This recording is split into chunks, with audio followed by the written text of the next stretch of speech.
ठीक। मम प्रिय छात्र छात्राओं, आज हम तृतीय पाठ क्रियाकारक कौतूहलम पढ़ेंगे। इसके पहले हमने जो पाठ पढ़ा द्वितीय पाठ, उसका संपूर्ण प्रश्नोत्तर इत्यादि जो है करा दिया गया, अभ्यास के प्रश्न इत्यादि। और इसकी तैयारी बेटा तुम बड़े ही लगन के साथ करते जाओ, क्योंकि मैंने तुमको बता दिया है कि तुम्हारी जो मासिक परीक्षा है वो 24 से ही प्रारंभ हो जाएगी। इसलिए इसका ध्यान रखो। अभी किंचित तुम्हारे कोर्स पूर्ण हुए हैं और इसकी तैयारी अच्छी से किया जा सकता है। आ जाओ पद्यांश पर। क्रियाकारक कुतूहलम, ये शीर्षक है पाठ का। अच्छा, अब मैं इसको पढ़ करके इसका अनुवाद तुम्हें बताता हूँ। पुस्तक बड़े ध्यान से देखना और इसके अनुवाद को सुनते जाना बेटा। पहली कड़ी देखो, ये परीक्षा की दृष्टि से बड़ा ही महत्वपूर्ण है, याद रखना। बता रहा है ये कि 2017 में आया था। उद्यमः साहसं धैर्यं बुद्धिः शक्ति पराक्रमः सेडेते यत्र वन्तन्ते तत्र देवः सहायकः। ये पहली कड़ी बहुत महत्वपूर्ण है। जीवन के क्षेत्र में ये बहुत महत्व रखता है बेटा, नहीं अध्ययन की दृष्टि से बल्कि जीवन के क्षेत्र में भी ये महत्व रखता है। देख लो, उद्यम साहसम धैर्यम बुद्धि शक्ति पराक्रम, ये 6 हैं। उद्यम अर्थात उद्योग, मेहनत। साहसम धैर्य, साहसम हिम्मत, धैर्यम धीरज, बुद्धि ज्ञान, शक्ति ताकत और पराक्रम भी इसी पर आधारित है ना। इस तरह से बहादुरी, ये 6 चीजें जिसके पास है, सदेते यत्र वर्तन्ते। कवि जी कहते हैं सदेते यत्र वर्तन्ते, जहां पर ये 6 होते हैं जिनके पास, तत्र देव सहायकृतः, उसकी देवता भी सहायता करते हैं। समझ में आया?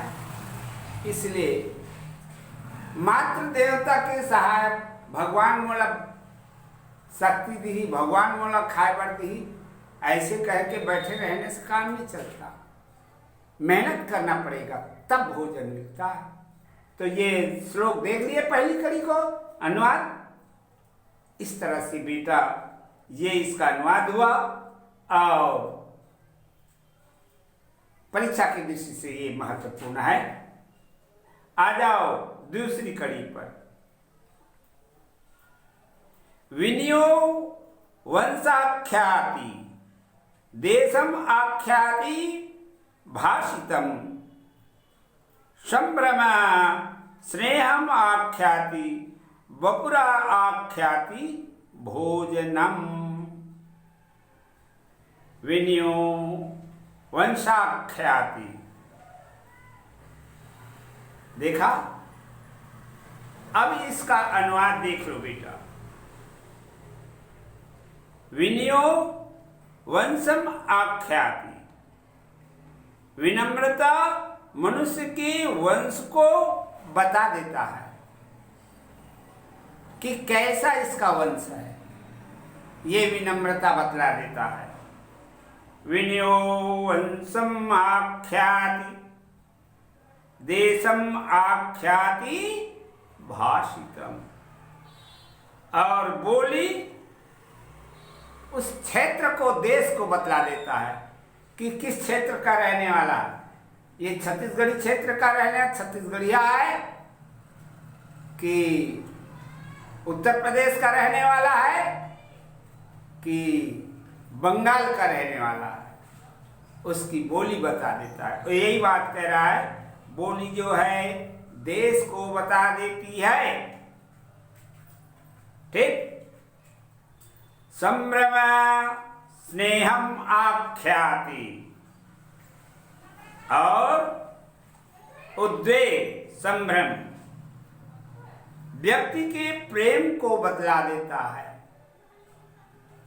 कि इसमें कितना स्नेह है, कितनी श्रद्धा है, भक्ति है।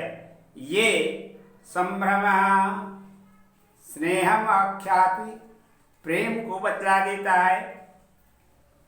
और अंतिम देखो, बपुराख्याति भोजनम, और बपुरा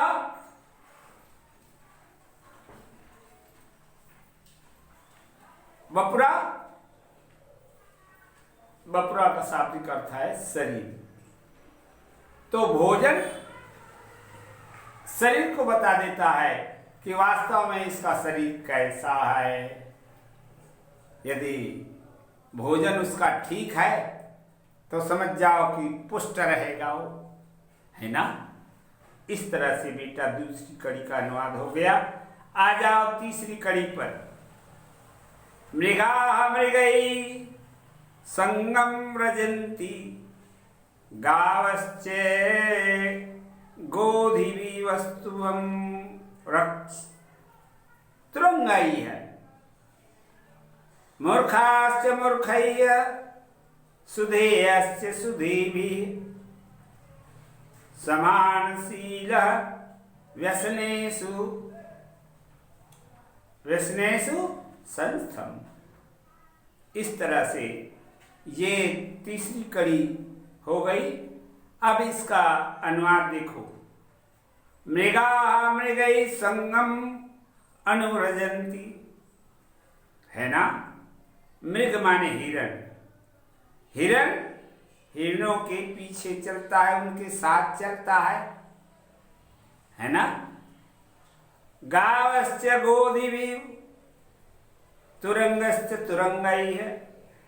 गैया जो है गैयों के साथ पीछे पीछे चलते हैं, और घोड़े अपने घोड़ों के साथ चलते हैं, है ना। इस तरह से बेटा पहले चरण का हो गया। आ जाओ। मूर्खाश्च मूर्खैः सुधेयः सुधीभिः, और मूर्ख जो होते हैं वो मूर्खों के साथ ही चलते हैं। समझ में आया।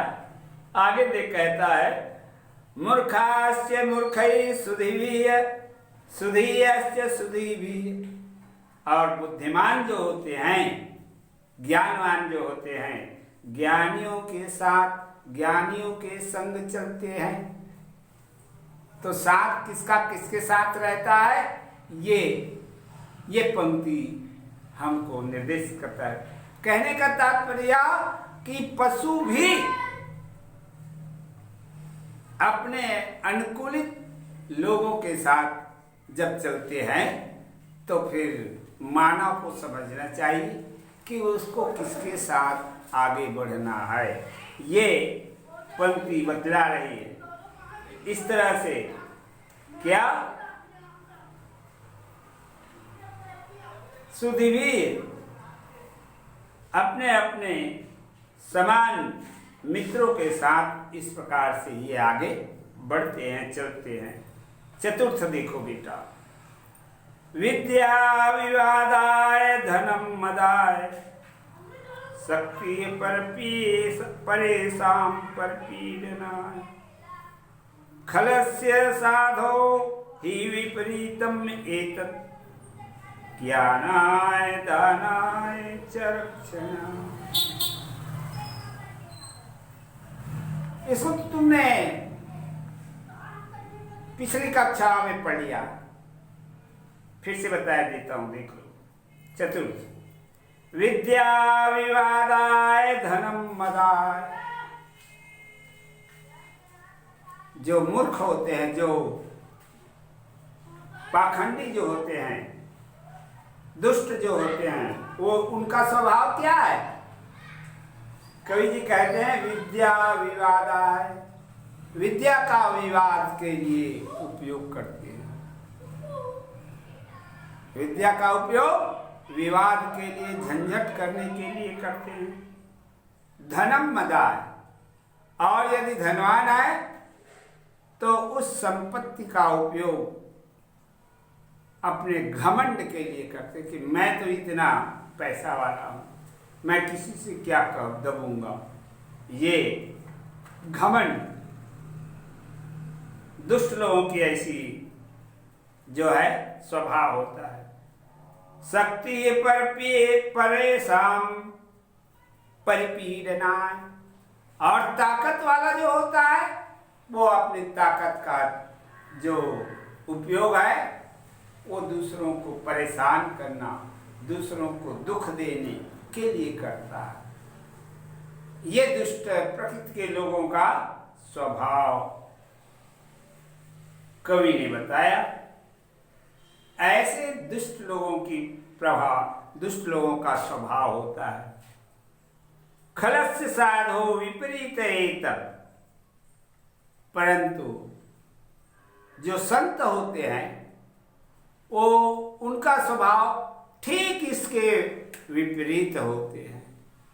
कहने का तात्पर्य कि ज्ञान का उपयोग दूसरों के हित के लिए करते हैं और धन का उपयोग दान करने के लिए करते हैं और ताकत का उपयोग दूसरों की रक्षा करने के लिए करते हैं। इस तरह से बेटा ये चतुर्थ कड़ी का अनुवाद हुआ। समझ में आ गया ना? आ जाओ पंचम पर। क्रोधात् भवति सम्मोहः, सम्मोहात् स्मृति विभ्रमः,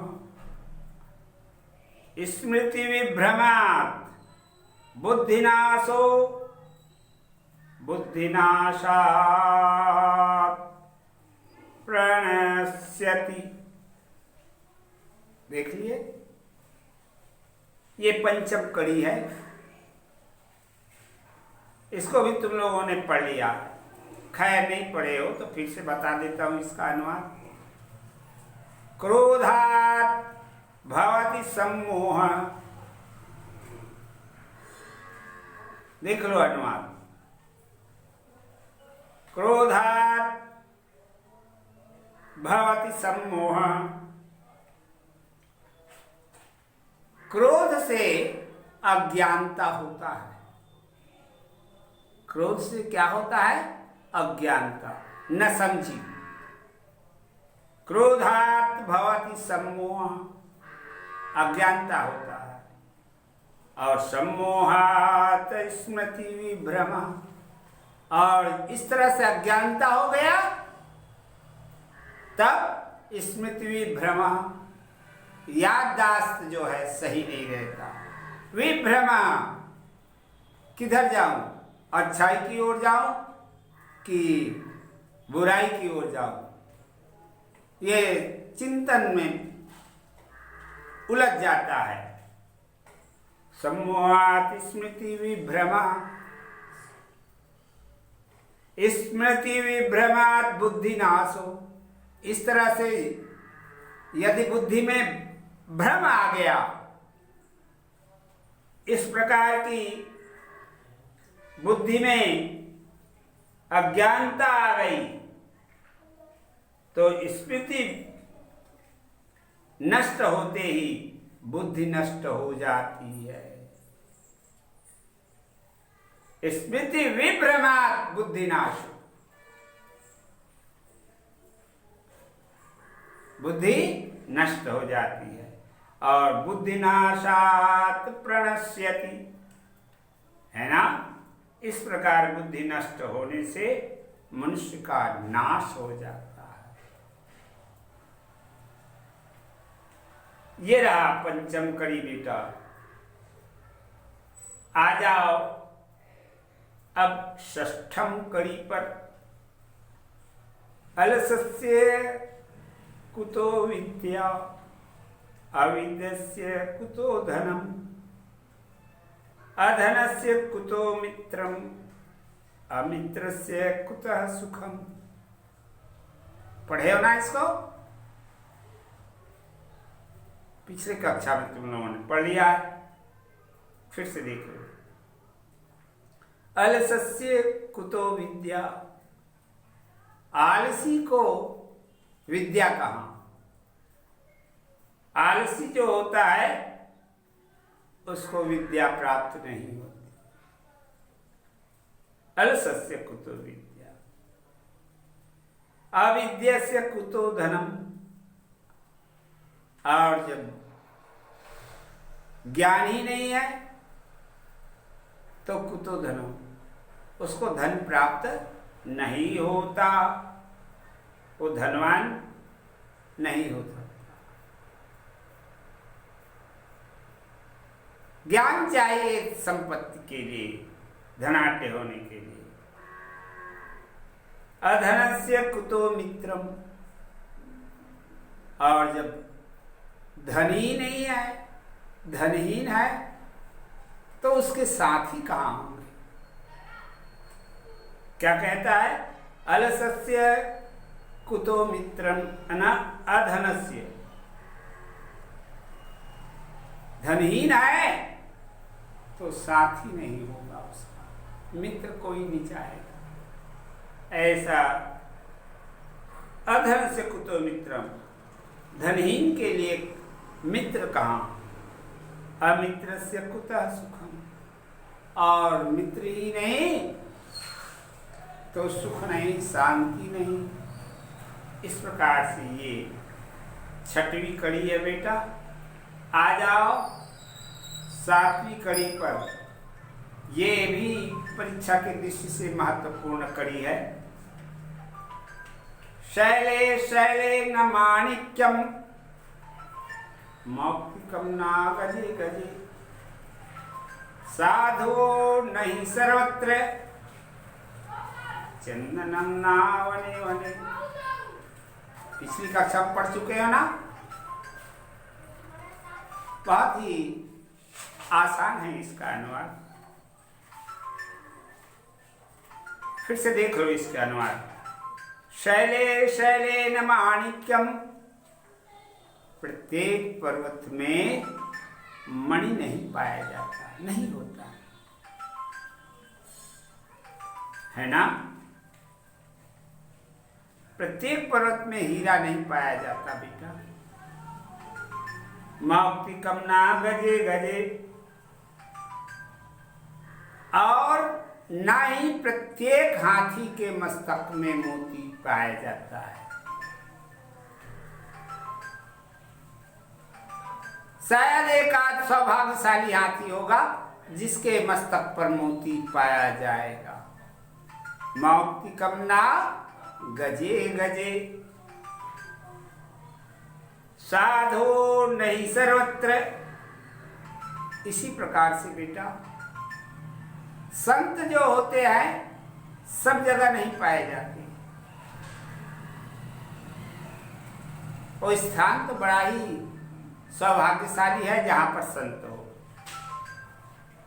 चंदनम ना वने वने, प्रत्येक जंगल में चंदन के वृक्ष नहीं पाए जाते। इस तरह से इसका अनुवाद बहुत आसान सरल, जिसको पिछली कक्षा में तुमने पढ़ा है और ये परीक्षा के दृष्टि से महत्वपूर्ण है। अब शेष जो बच गया अगले पीरियड में पढ़ाऊंगा, देख लो। मेहनत बहुत जरूरी बेटा। समय की गति कितनी तेज है देख रहे हो, है ना। इसलिए परीक्षा की तैयारी, अभी तुम्हारी परीक्षा 24 से प्रारंभ हो जाएगी मासिक, और उसके बाद ही त्रैमासिक परीक्षा भी जहाँ तक सितंबर में होने का है। ठीक,